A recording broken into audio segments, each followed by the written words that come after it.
ভাই ইস্তেক শো হয় না, একসময় ভিডিও বানাইতো জাপানে ছুটির দিন হইলে পরে বৃষ্টির কারণে কোথাও বাইরে যাওয়া যায় না, মানে বৃষ্টি বৃষ্টি ছুটি হইলেই বৃষ্টি।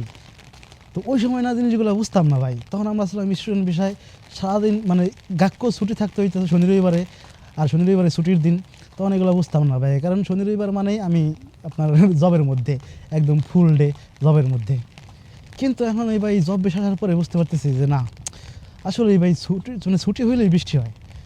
এই আজকে সারা দিন বাসার মধ্যে বসেছিলাম, ভিডিও এডিট করতেছিলাম আমি, মানে শিখতেছিলাম আর কি ভিডিও এডিটিং করা। তো আর সহ্য করতে না পাইরা এদিকে আমার যাইতে হবে ভাই আপনার কী বলে বাজার টাজার করার জন্য, কিচ্ছু নাই বাসার মধ্যে, এমনি চলতেছি আর কি। আলসেমি লাগে আমার এদিকে ওইদিকে যাইতে। টোকিওতে যখন থাকতাম তখন তো ভাই বাসার কাছে ছিল সব কিছু, তখন সমস্যা হইতো না। কিন্তু এখানে আসার পরে কাছাকাছি আছে, কিন্তু ওই হালকা একটু হাঁটাহাঁটি করতে হয়, 5-6 মিনিট হাঁটতে হয়। তো এই জিনিসটা আমার কাছে বর্তমানে অসহ্য লেগে যাইতেছে আর কি। কিন্তু ভাই ছুটি হইলেই বৃষ্টি হয়, এই জিনিসটা আমি এখন টের পাইতেছি, আগে কখনোই বুঝি না এই জিনিসগুলো। জাস্ট ভিডিওগুলো দেখতাম আর ভাবতাম যে কী কয় না কয়, বা হয় বৃষ্টি হইতে দেখতাম যে বৃষ্টি হইতেছে, কিন্তু মানে এমন ওই ফিলটা কখনো অনুভব করতে পারি নাই। কিন্তু এখন ভাই একদম হারে হারে টের পাইতেছি। আর দেখো বাসার আশেপাশে আবার গাক্য আমার অনেকগুলা, বাসার চারপাশে 4টা গাক্য, বাচ্চাদের গাক্য আছে একটা, আবার লেডিসদের আছে একটা, আর এখানে এটা আবার বয়েজ পোলাপানরা খেলে এখানে। তো এই গাক্যগুলো পার হয়ে তারপরে হচ্ছে আমার বাজার টাজার করতে হয় আর কি, ঠিক আছে। আর এই গাক্য পার হইতে আমার 3 মিনিট সময় লাগে হাইটে, এইটা হচ্ছে ঝামেলা। চলেন আমি একটা জাপানি সুপার শপে যাই। পেঁয়াজ কেনার জন্য আমার এখন বৃষ্টির মধ্যে বাসা থেকে বেরোইতে হয়েছে, আর হাঁটতেও হবে প্রায় 5 মিনিট আর কি।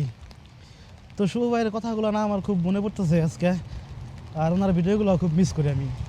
ভালোই লাগতো আমার কাছে, খুব ভালো লাগতো দেখতে। ওরে ভাই টানতেছে গাড়ি, ব্রেক করলে পরে কী হবে ওর।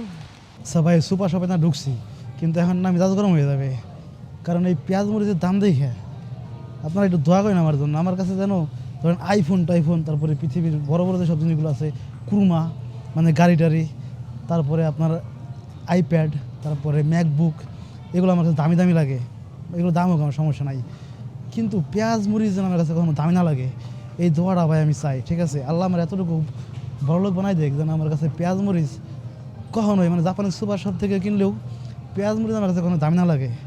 যেমন যে 4টা পেঁয়াজ সামবিয়াকু নিজু ইসিএন ট্যাক্স সহ সোগা নাই, নিতেই হবে।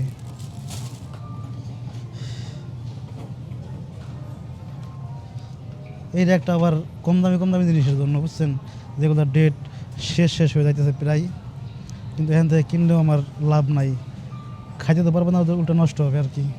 কটা সিনরা আমি নিয়ে যায় না, মাঝে মাঝে কাজে লাগে, কিন্তু দাম কেন ভাই এখানে 180 ইন করে কেন, আর একটু তো কমার কথা ছিল,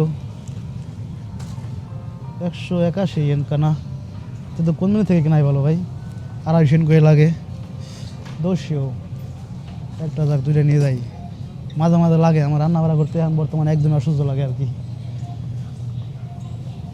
দোষীয় কানা। চালের সাবজেক্ট তো আমি জাপানের সুপার শপে থেকে চাল কেনার এক্সপিরিয়েন্স আমার ভাই একদমই কম, খুবই কম বলতে আপনার হাতে গোনা 2-1 বার আছে। আর এই চাল আমার যায়ও না আর কি ভিতরে, কেন যায় না জানি না, কিন্তু ভাই আমার পক্ষে সম্ভব না। হালকা একটু বৃষ্টির পানি মাথায় কি পড়ছে, হু শুরু হয়ে গেছে আমার। এগুলা কি মাইকা, জাপানিজ খাবার খাইতে যে সমস্যা হয় রে ভাই আমার, প্রথম তো বেশি হইতো, মানে ওদের খাবারের টেস্টগুলো না আমার সাথে যায় না। আমার মাঝে মাঝে খাইতাম, এক সময় ভালোই খাইতাম, কিনে কিনে টেস্ট করতাম যেগুলো হালাল মানে পণ্যগুলো আছে ওইগুলা। কিন্তু তারপরে আমি রিয়েলাইজ করতে পারছি যে কেন আমি আমাকে কষ্ট দেব, কি দরকার আছে ভাই, খাবার জিহ্বায় যেটা ভালো লাগবে সেটাই খাবো, কী কারণে আমি এইসব উল্টাপাল্টা জিনিস খাই নিজের কষ্ট দেবো, এই কারণে বাদ দিয়ে দিচ্ছি। এখন আমার ভাই যেটা আমার কাছে ভালো লাগে মুখে জাস্ট ওইটাই খাই, এছাড়া এক্সট্রা কোনো কিছু আমি কখনোই খাই না, আমার ওইখান থেকে দূরে থাকার চেষ্টা করি সবসময়, বাদ দিই না ভাই। বাসার মধ্যে রান্না করার মতো অনেক কিছুই আছে, জাস্ট পেঁয়াজটার অভাব ছিল, পেঁয়াজটা এনেছি, আর বেগুন টেগুন পাই কিনা দেই তো ভাজি খাওয়ার জন্য, মাইকা 2টা বেগুন নিয়ে যাই, 2টা বেগুন নিয়ে যাই, বেগুন ফ্রাই করতে ভালো লাগে ভাই, বেগুন একমাত্র একটা সবজি যেটা জাস্ট ট্রাই করলে আমি খাবো, এছাড়া আমার মায়েরও আপনারা বেগুন খাওয়াতে পারবেন না। কি ভাই, মিকান জুসু মাঘো, সেই না জিনিসটা, কিন্তু এটা টেস্ট না জঘন্য হবে আমার যা মনে হয়। ভিতরে মিকানের সোবাটা পয়রা আছে আর কি, দেখতেছি এই যেটা লেখা দেখো, ভিটামিন কত কত এমজি লেখা আছে, এটা কি সত্যি কিনা আমার বিশ্বাস হয় না। মানে মারাত্মক ভিটামিন আছে এর মধ্যে, এরকম লেখা থাকে আর কি। কিছু কিছু জিনিস জাপানে আমার কাছে বিশ্বাস হয় না ভাই। একটা যে মধু লেখা থাকে একদম 100% পিওর মধু, পিওর হানি, কিন্তু আমার কাছে বিশ্বাস হয় না যেটা 100% পিওর হানি। তবে আনারসগুলো মজা আছে, তো সেও কানা।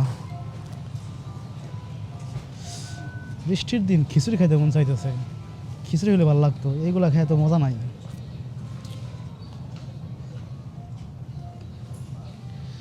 এই যে দেখো তো ভাই সবজিগুলা, এই সবজিগুলা আল্লাহ যেন আমার কাছে দামি না মনে করায়।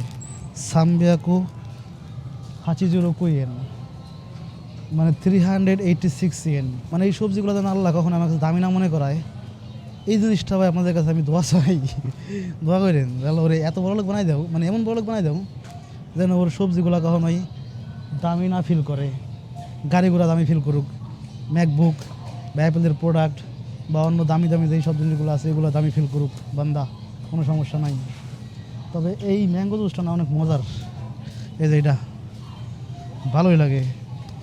জুসটা নেব না, আমি নিলে পরে একবারে গট গট করে মেরে দেবো আমি।